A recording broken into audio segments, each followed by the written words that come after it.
څلور هغه ځایونه چې ته باید هلته هیڅکله خبرې ونه کړې او په هغه اساسو شیبو کې خاموشي اختیار کړې. ستاسې په نظر دا به کوم څلور مهم او اړین ځایونه اوسي؟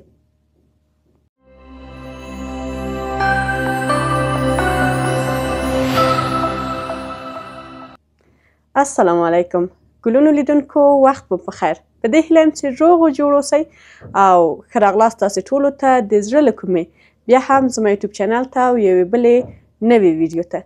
د ژمنې سره سم دا دی وار راورسېده چې په پښتو شیرینه ژبه تاسو ته دغه خپرونه وړاندې کړم.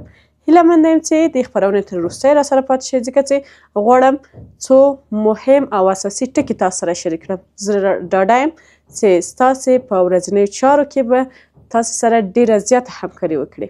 که چیرې ښځینه یاستئ یا نارینه یاستئ، د دواړو لپاره یعنې د هرې طبقې وګړو لپاره زما دغه څو ټکي ډیر زیات اړین او اساسي دي.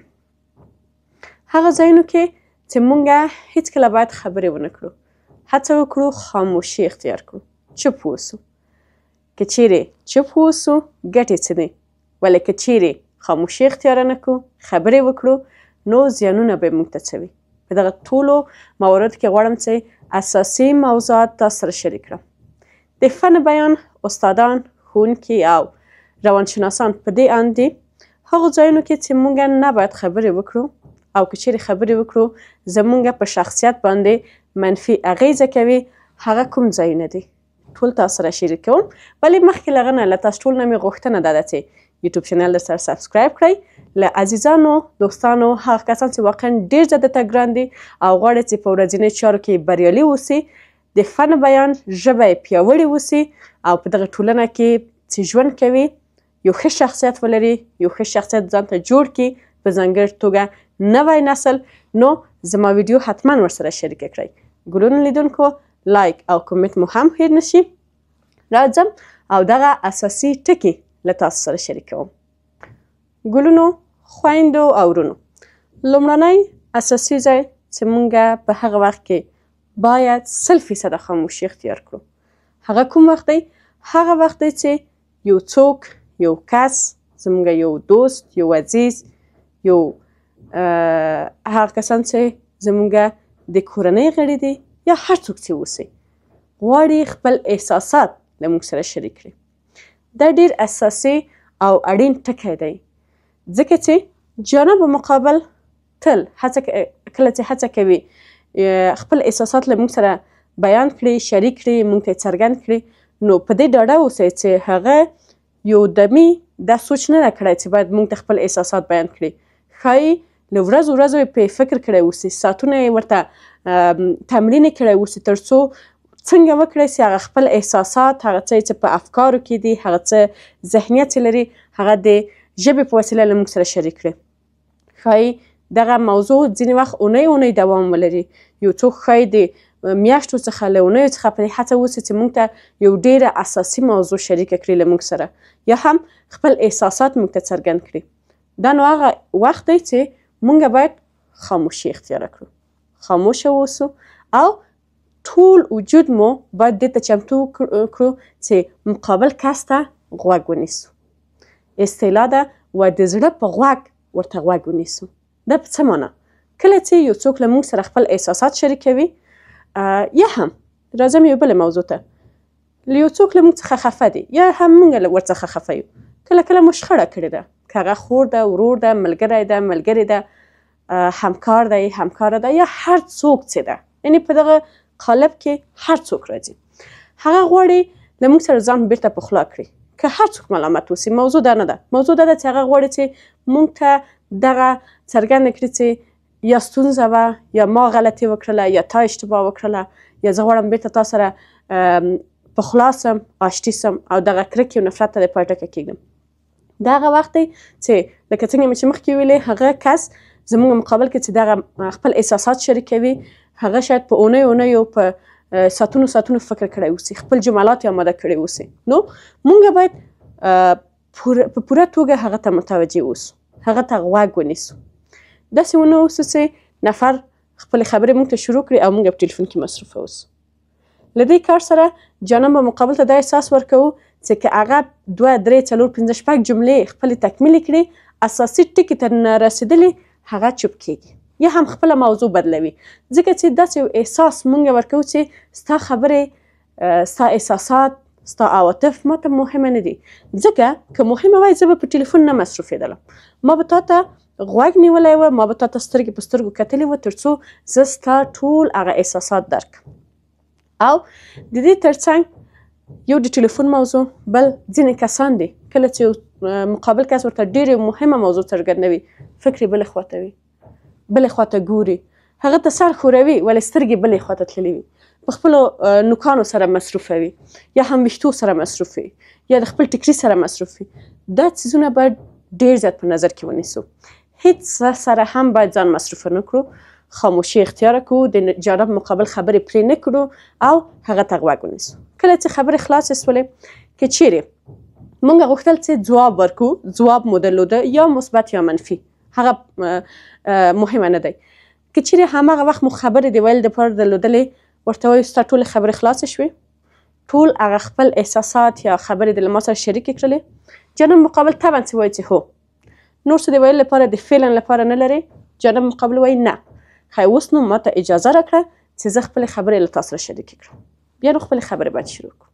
که چیرې هماغه وخت موږ ځواب نه لرو یا هم په دوه راهۍ کې پاتې کېږو، ځینې وخت وایو راځه مثبت ځواب ورکړم، ځینې وخت وایو راځه منفي ځواب ورکړم، یعنې اساسي خپله هغه د خبرو لاره هماغه وخت ورکوو، د جانب مقابل نه په ډېر درناوي او احترام سره وخت غواړو. ستا خبرې مې واورېدلې، ستا خبرې بلکل پر ځای دي، ما ته یو 5 دقیقې وخت راکړه، زه ځم یو ګیلاس اوبه چکم، بېرته راځم او ستا د ټولو خبرو ځواب تا سره شریکوم. په دې سره به مو هم جانب مقابل ته وخت ورکړی اوسي چې هغه کومې خبرې چې کړې دي لږ څه دمه واخلي او موږ به هم دغه وخت به مو پیدا کړی اوسي چې څنګه اوس د جانب مقابل د خبرو ځواب پیدا کړم. دا یې بهترینه لاره ده. که چیرې وخت لرو، که چیرې خبرې لرو، که چیرې موږ هم مخکې تر مخکې ورته آمادګي نیولې اوسي چې دغه کس کله چې خپل احساس له موږ سره شریکوي موږ دغه ځواب ورکوو، هماغه دقیقه ځواب ورکوو، که نه د 2 3 4 دقیقو لپاره ورته وخت واخلو یا ورته ووایو، حتی که له ډېر څخه ډېر مشوره کوو د چا سره، ښایي ما ته وخت راکړه چې زه مشوره وکړم، بیا به انشاءالله بېرته ستا ځواب درکړم. دا لومړنی موضوع، لومړنی ځای چې موږ باید ډېر زیات دقت وکړو او دا زموږ په ټولنیز ژوند کې ډېر زیات اړین ده او ډېر زیات ګټور تمامېږي. دویم ځای هغه ځای چې کله مونږ اوسو او هلته باید خاموشي اختیار کړو، چوپ اوسو، خبرې ونه کړو او دا زموږ په ګټه ده. هغه کوم ځای دی؟ کله چې یو مجلس وي، په مجلس کې ډېر کسان حضور لري، خدای دې وکړه چې دغه کسان ډېر وي یا کم، هدف دا دی چې د یوه نفر نه ډېر اوسي او په دې وخت کې ټول په خبرو باندې بوخت وي. ځینې وخت 2 3 نفره یو کونج کې ناست وي، یوه موضوع باندې خبرې کوي، بلې خواته ګورو چې 2 3 نفره نور، ځینې وخت هم په یو موضوع باندې ټول غږیږي. نو دلته که زمونږ خبره څومره هم مهمه اوسي، دا ډاډه اوسئ چې په هیڅ د هغه مجلس په غړو باندې مثبت اغیزه نشي کولی. مونږ نه څو کولی چې هغه کسان د خپلو خبرو تر اغیزې لاندې راولو. ولې؟ ځکه چې هغه یوه جمله زموږ اوري، یوه جمله د احمد اوري، یوه جمله د محمود اوري، یوه جمله د یو بل چا اوري. هماغه ده چې هغه اساسي ستا دغه کوم فکر چې دی، ستا دغه څومره چې ځان دی قوي کړی دی چې زه باید دغه خبرې په دغه موضوع کې وکړم، هغه ورته ګټور نه تمامېږي، هغه ورته فکر نه کوي، هغه باندې تاثیر نه کوي، د هغې لاندې زموږ د خبرو د تاثیر او اغېزې لاندې نه راځي او په دویم ځل هم بیا موږ دا خبرې نسو ورته تکرارولی. مثلا چې بله ورځ بیا په یو ځای کې دا موضوع را شروع کړو چې هغه فلاني مجلس کې چې دغه موضوع وه او ما دا خبرې کړې وې، زه غواړم بیا تکرار کړم ځکه چې ما داسې احساس پیدا کړ چې په تاسې باندې مثبت تاثیر ونه کړ یا تاسې زما خبرې درک نه کړلې.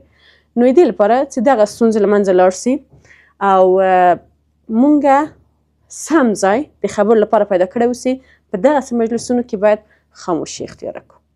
که چا پوښتنه وکړله او په دې متیقنه و چې زه که دغه ځواب ورکوم 2 3 نفره ما ته ښه غوږ نیسي، ځواب ورکړو، که نه ډېر راحته وایو چې زه نه غواړم په دې موضوع کې خبرې وکړم یا زه کوم ځواب نه لرم یا زه نه پوهېږم په دې برخه کې څه ووایم یا داسې یو جمله ووایو چې زه به لږ فکر پرې وکړم، بیا به انشاءالله تا سره خپل هغه ځواب شریک کړم. زمونږ له دغسې جملاتو سره هغه څو نفره چې په مجلس کې حضور لري هغوی متوجه کیږي. حتی راتلونکي کې د هغوی ذهنیت د هغوی فکر دې ته جوړیږي چې زه باید د فلانکي دغه خبر ته پام وکړم، هغه به څه ویل لري. موږ ټولو په دغه موضوع باندې خبرې وکړلې، حتما احمد یا محمود ډېر ښه موضوعات ذکر کوي، ډېر مهم او اړین موضوعات ذکر کوي، ځکه چې په هغه مجلس کې هیڅ خبرې ونه کړلې. نو دا ده چې کله چې په یو مجلس کې موږ خبرې کوو ټول ښه غوږ هم نیسي او زموږ د خبرو تر اغېزې لاندې راځي. که چیرې د خبرو نوبت مراعات کېده ډېره ښه ده چې په مجلس کې خبرې وکړو. خو که چیرې موږ دې ته باندې متيقنه سلو چې هر څوک غږېږي، کله یوه موضوع را شروع سي، کله بله موضوع را شروع سي او زموږ خبرې په چا باندې مثبت اغېزې یا مثبت یا منفي، یعنې په ټوله کې دا ده چې اغېزې نه لري، باید چوپ اوسو، خاموشي اختیاره کړو، پرېږدو هغه خپل خبرې، عواطف، احساسات ټول یوې بلې ورځې ته په کراره بیا خپله موضوع شریکه کړو. دریم ځای چې موږ باید خبرې ونه کړو، خاموشي اختیاره کړو. دا نو ډېر زیات اړین دی، ډېر زیات مهمه دی. زموږ په شخصیت، زموږ په ټولنیزو اړیکو، په ټولنیز ژوند ډېر زیات تاثیر درلودلی سي. موږ د نورو په وړاندې په داسې شیانو باندې ثابتوي چې زه حق د خبرو لرم او که چیرې ماته څوک دا حق رانه کړي زه هېڅ خبرې نه کوم. دا حتی حدیث شریف دی چې که څوک ښه خبر کولی سي خبرې دې وکړي، که نه تر ټولو نه بهترینه لاره په یو مجلس کې خاموشي اختیارول دي یا خاموشه پاتې کېدل دي. هغه وخت کله دی؟ هغه وخت دی چې موږ له یو چا سره خبرې کوو خو هغه کس موږ خبر ته ځواب نه راکوي یا هم زموږ خبرې په منځ کې پرې کوي، یعنې موږ ته داسې یو احساس راکوي چې زما خبر خو هېڅ، زما دغه موضوع هېڅ، زما خبر هېڅ مهمه نه وه چې زه خبر کوم، زه کیسه کوم، زه یو مطلب بیانوم، د خبرې په منځ کې مې یو نفر خبرې کوي. یعنې ما نه پرېږدي چې زه خپلې جملې پوره کړم، ما نه پرېږدي چې زه خپله موضوع مکمله توګه ورسوم، ما نه پرېږدي چې زه خپلې خبرې ورسوم. زموږ خبرې پرې کوي. ډېری کسان دا عادت لري. هغه کسان چې لیک لوست کم دی، هغه کسان چې مثلا دغه ټولنیزې اړیکې ډېرې مهمې نه ګڼي، هغوی اکثرا دا عادت لري. ځینې کسان خوښېږي په یو مجلس کې په هره موضوع کې وغږېږي، نو ستا خبره هم پرې کوي، د هغه خبره هم پرې کوي، د بل خبره هم پرې کوي. په هغسې ځای کې موږ ته باید خپلې خبرې اړینې اوسي. موږ ته باید خپلې هغه خبرې چې له خولې څخه بل مقابل کس ته باسو، خبرې کوو، په هغه باندې فکر کوو، هغه مهمې خبرې دي، باید موږ د خپل خبرو قدر وکړو. جانب مقابل مهمه نه دی، مهمه د موږ خبرې دي. کله چې یو څوک مو خبر پرې کوي نه پرېږدي چې موږ خپلې جملې تر اخره ووایو، خپله خبره پوره کړو، هېڅ نه غږېږو. ځینې وخت دا زما دغه خبر د موضوع دغه دریم ټکی په هغه وخت کې هم ډېر سخت کوي کله چې موږ غواړو یو چا ته قناعت ورکړو، ولې جانب مقابل زموږ خبر په منځ کې پرې کوي. موږ وایو شیدې سپینې دي، کله چې د سپینو ته رسېږو هغه وایي نه تورې دي، نه زیړې دي. یعنې زموږ هغه سمه خبر هم غواړي چې غلطه ثابت کړي، زموږ هغه سمه جمله هم نه پرېږدي چې تر اخره یې زه ووایو.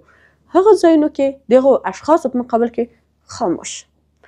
هیڅ اړینه نه ده چې خپله مغزي انرژي ضایع کړو، هیڅ اړینه نه چې باید خپله خوله خپله ژبه شخه کړو، هیڅ اړینه نه چې باید خپل مغزه سرګردانه کړو. کله چې موږ خبرې کوو، کله چې موږ په یو موضوع باندې فکر کوو، یو خبرې راټولوو، زموږ مغز دلته په حرکت راغلی، هغه خپله انرژي ضایع کوي.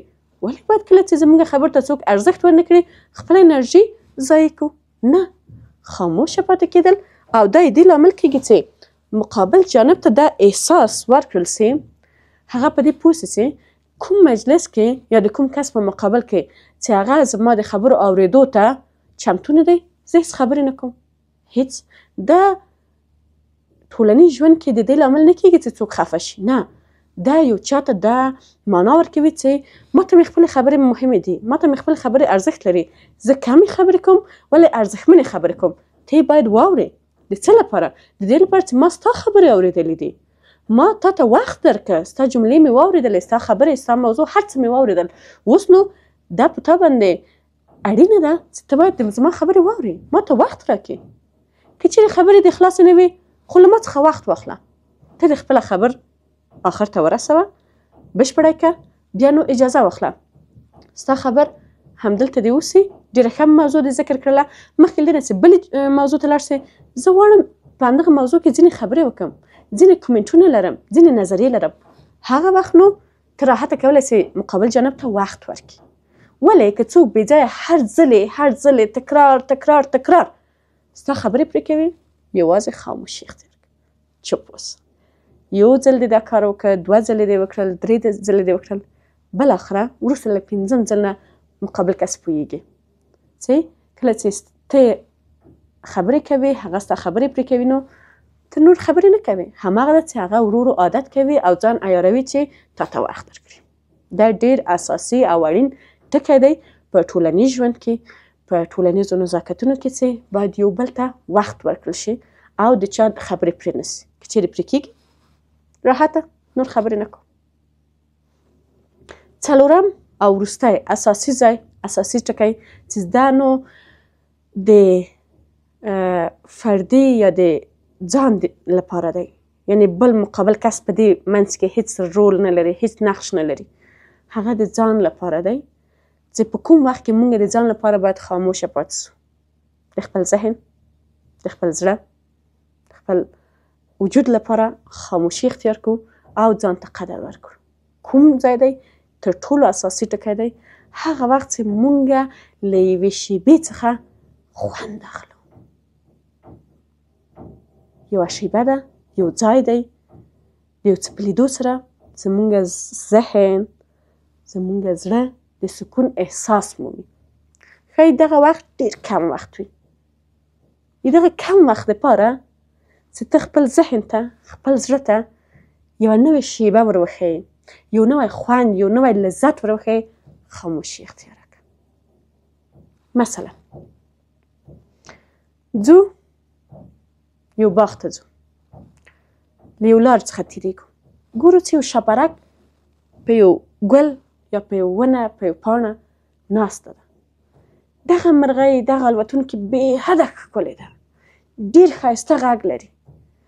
که چیرې په دغه وخت کې موږ خپل ځان کنټرول نه کړه، په خپلو ژبه، په خپل غږ مو غلبه ونه کړه، هڅې مو خبرې وکړلې، دا مرغۍ الوځي. موږ د خپلې سترګې د هغې ښکلې شیبې له لیدلو څخه محروموو. زموږ ذهن چې په هغه څو شیبو کې سکون ترلاسه کوي، هغه ورنه محروموو. زموږ زړه ته چې کومه خوښي د هغه سترګې چې کوم جسم ویني د هغه په لیدو ترلاسه کېږي، هغه موږ ورنه محروموو. نه، هیڅ هم مهمه د خپل ځان څخه نه دي. خاموشه اوسئ. که په ټلیفون کې خبرې کوئ، قطع کړئ، خبرې مو زر خلاصې کړئ. خاموشه اوسئ او هغه جسم ته، هغه الوتونکي ته، هغه شاپرک ته، هغه ګل ته په خاموشه توګه وګورئ. ښه ننداره وکړئ.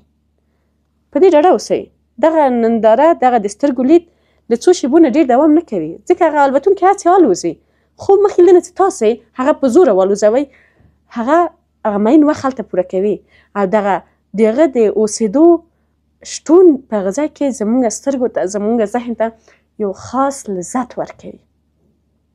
نو خاموشي، چپ. ضرور نه چې باید وغږېږو چې تر څو هغه والوځي. بیا نو وایي کاشکې یو څو شیبې خو چپ وای. حتی په دغه وخت کې تاسې بل مقابل کس هم که اوسي چې ستاسې د خوند، د لذت، د هغه مثلا هغه له منځه وړي، هیله ورنه وکړئ یو دقیقه چپ. ګوره څه ښکلې مرغۍ ده، څه ښکلی شاپرک دی. که چېرې ما ته وغږېږو، هغه الوځي، هغه ځي. دا ځای مثلا 2یم ځای چې دغه موضوع پکې سخت کوي، د ډوډۍ په وخت کې یا د یو څه د خوراک په وخت کې، د یو څه د څښاک په وخت کې خبرې وي. زه یو لنډه کیسه کوم. یو پلار په خپل فیسبوک پاڼه دغه کیسه لیکلې وه، ما ته ډېره جالبه وه، څو واره مې دا ولوستله تر څو ښه مې په ذهن کې کښېني. وایي زما ماشوم، موږ په کلي کې اوسېدلو، مشرقیوال هېوادوال مو وایي موږ په کلي کې اوسېدلو. ما به کله کله د خپل ماشومان ښار ته راوستل. په ښار کې وایي د ځینو خپلوانو کورونه هم ول. زه وایي د خپل زویکي ته متوجه یم، هغه ډېر کوچنی و، 6 یا 7 کالو په عمر به وه. ده وایي په دې کلي کې موږ په تناره کې ډوډۍ پخوله. نو دغه د تناره ډوډۍ به وایي ډېره کمه خوړله، هېڅ به سم. مور به یې وایي کله کله شکایت کوه، نیا به یې شکایت کوه چې دا هلک هېڅ سمه ډوډۍ نه خوري، وچه ډوډۍ. هدف مې ټول د وچې ډوډۍ څخه وای خو کله به ما یو رقم غنم واخیستل، کله به بل رقم غنم واخیستل، کله به سپین اوړه واخیستل، کله تور خو په هیڅ رقم وای د وډ کې داسې سم خوراک نه کوه. ولې؟ بل مقابل کله چې ښار ته راغلو، یعنې د چا کره به په میلمستیا راغلو یا به بازار ته راغلو، بیا به وای د غرمې وخت و یا ماشومان به وږي و، یو هوټل ته یا رستورانت ته ولاړو، د وډ کې به وایم دغه وچه ډوډۍ اخیستې وه او په یو خوند به یې خوړله چې اصلا حد به یې نه درلود. یعنې ځینې کسان کله چې بل څوک ویني وایي دومره دې په اشتیا وخوړله، دومره دې په خوند وخوړل چې زما اشتیا ورته راغله. نو دغه ماشوم هم همداسې یو تصویر د خپل پلار ته ورکړی. کله چې په کور کې یا په کلي کې دغه د تناره ډوډۍ که هغه د ستکۍ ده که پاسې ده سمې نه خوري، خو په ښار کې د نانبایي ډوډۍ ډېر په خوند خوري. پلار په تشویش سوی، البته ده هم یو هوښیاره پلار و، یو ښایي باسواده پلار به و چې د اولاد هر څه یې ورته مهم و، حتی تر دې چې دغه ټکي ته یې څومره ښه دقت کړی.